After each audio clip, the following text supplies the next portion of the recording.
Hi అండి. Hi, hello, నమస్తే. Welcome back to Rishitha YouTube channel. అందరు ఎలా ఉన్నారండి? అందరూ బాగున్నారా? నేను కూడా బాగున్నానండి. మళ్ళీ మీ ముందుకు ఒక కొత్త వీడియోతో వచ్చేసాను. ఇప్పుడు నేను మీకు సింపుల్గా ఈజీగా అయ్యే మటన్ కర్రీ అండ్ రాగి ముద్ద రెసిపీ చేసి చూపిస్తాను. రాయలసీమ రాగి ముద్ద మటన్ కర్రీ అంటే ఒక్కొక్కరు ఒక్కొక్క విధంగా చేసుకుంటారు. అలా నేను చేసే విధానాన్ని మీకు చూపిస్తాను, చెప్తాను. ఒకసారి ట్రై చేసి చూడండి, చాలా బాగుంటుంది. ఇప్పుడు రెసిపీలోకి వెళ్ళిపోదాం. ముందుగా మనం ఒక కుక్కర్ని పెట్టుకుందామండి స్టవ్ పైన. దాంట్లో 3 స్పూన్స్ ఆయిల్, 4 స్పూన్స్ ఆయిల్ అయితే సరిపోతుంది. ఆయిల్ వేడైన తర్వాత మనం మటన్ని నీట్గా శుభ్రం చేసుకొని మటన్ని కూడా మనం ఆయిల్లో వేసుకుందాం. ఫస్టే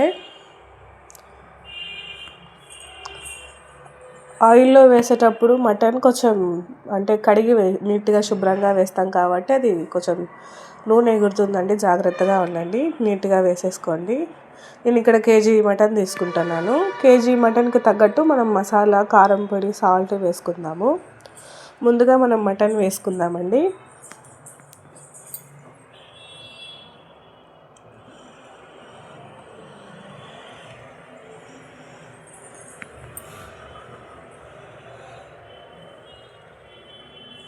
మటన్ వేసేసుకున్న తర్వాత మనము సాల్ట్ నేను మామూలుగా వేసేస్తున్నాను చెయ్యని దాస్తోనే. మామూలుగా ఇంత సాల్ట్ కరెక్ట్గా సరిపోతుంది.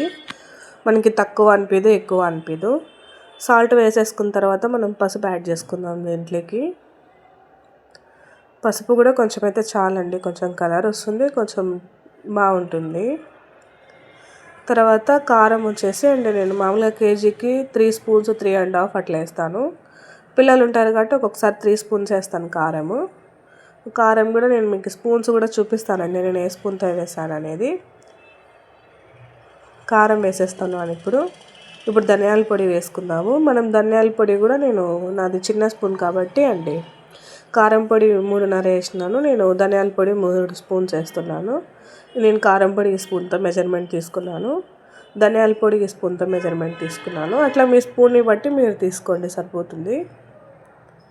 ఇప్పుడు ఇవన్నీ వేసేసుకున్న తర్వాత ఒకసారి బాగా కలుపుకుందాము.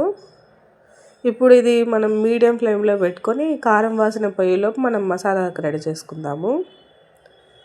బాగా కలిసే విధంగా కలుపుకోవాలి. పీస్కి పట్టాలి, పీస్కి కారం సాల్ట్ బాగా తగలాలి. బాగా కలుపుకోండి. ఇప్పుడు మనం టైం కలిసి రావాలా, తొందరగా అయిపోవాలంటే ఫస్ట్ ముద్దకు పెట్టేసుకున్నాం. ఇది వాసన వెళ్ళిపోయేసరికి ఇది కొంచెం ముద్ద రెడీ అవుతుంది. నేను ఇక్కడ స్టోర్ బియ్యం తీసుకుంటున్నాను. 2.5 కప్ నేను రైస్ తీసుకున్నానండి. ఇది 2.5 కప్పు స్టోర్ బియ్యానికి రాగి ముద్దకు పెట్టుకుంటాను. నేను బాగా నీటిలలో బాగా నీట్గా కడుక్కొని, నీళ్ళు ఇక్కడ నేను గ్లాస్తో కౌంట్ చేయట్లేదండి, నేను మామూలుగా చేయితోనే చూసుకుంటున్నాను. మనం చేతిలో గీతలు ఉంటాయి కదండి ఫింగర్స్కి, ఆ ఫింగర్స్కి మనము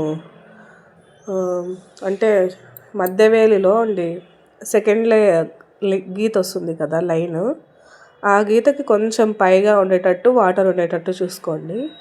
నీళ్ళు పోసిన తర్వాత బియ్యం ఒకసారి ఎక్కువ తక్కువ ఒక దగ్గరే ఉంటాయి కదా, అట్లా ఉండకోకుండా నీట్గా అట్లా ఒకసారి అనుకొని వేలు పెట్టి చూసుకుంటే మనము సెకండ్ గీత కంటే కొంచెం నీళ్ళు మనకి ఎక్కువ ఉండాలా.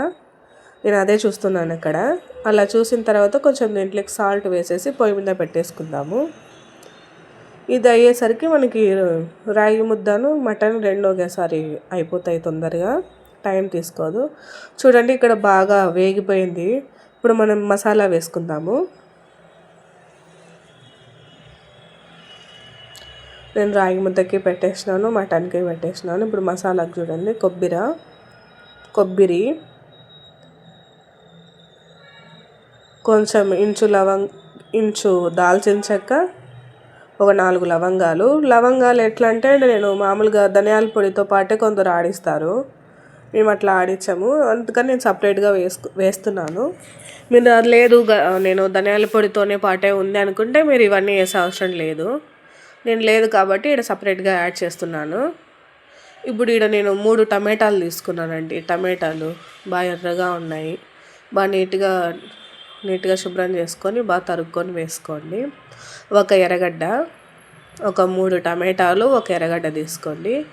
అల్లం వెల్లుల్లి కూడా చూడండి, వెల్లుల్లి ఎక్కువగా ఉండాలి, అల్లం తక్కువగా ఉండాలి.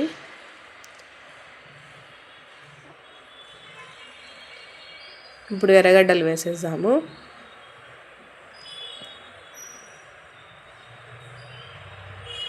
నేను ఒకటే ఎర్రగడ్డ వేస్తున్నాను, చాలా సరిపోతుంది. ఇప్పుడు వీటన్నిటిని మనం మిక్సీ వేసుకుందాము.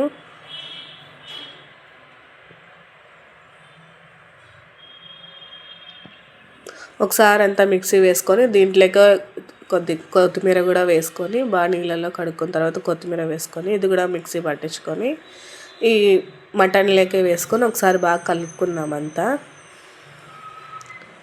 కలుపుకున్న తర్వాత మిక్సీ జార్లోకి కొంచెం నీళ్ళు వేసుకొని మిక్సీ జార్లో ఉండే మసాలా అంతా మనకి కూరలోకి వచ్చేటట్లు ఒకసారి కలుపుకొని వేసేసేయండి.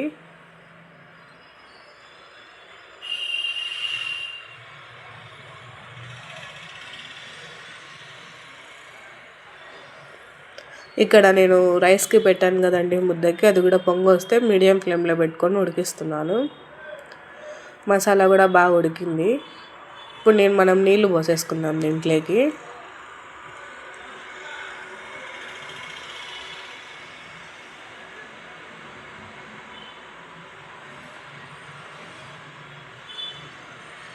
ఇలా చేస్తే ఏమవుతుందంటే అండి, మసాలా వేస్ట్ కాకుండా మొత్తం కూరకు అయ్యేటట్టు సరిపోతుంది.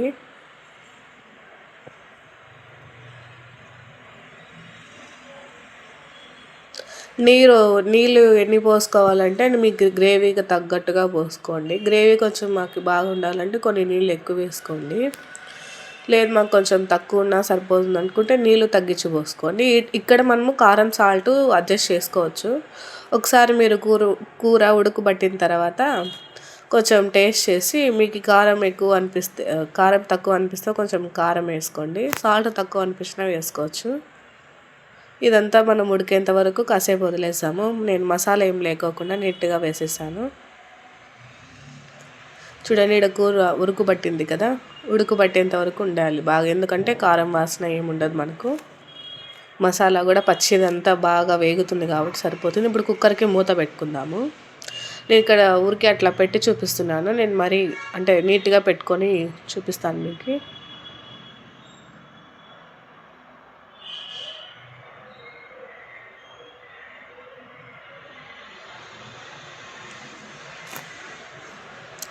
నిజంగా టేస్ట్ చేసి చూడండి, చాలా బాగుంటుంది. రాగి ముద్దలోకి రాగి ముద్ద మటన్ కూర సూపర్గా కాంబినేషన్ బాగుంటుంది. ఒకసారి ట్రై చేసి చూడండి. మనం దీనికి విజిల్ పెట్టేసి అన్నం మనకి బాగా మెత్తగా ఉడికిందండి ముద్దకి. ఇప్పుడు దీంట్లోకి రాగి పిండి వేసుకొని కలుపుకుందాం ఒకసారి బాగా నీట్గా. కలుపుకున్న తర్వాత ఇంకా ఒక 5 నిమిషాలు అట్లా పొయ్యి మీద పెట్టేసి మూత పెట్టేసి బాగా కాసేపు వదిలేసినామంటే అండి ముద్ద కూడా రెడీ అయిపోతుంది.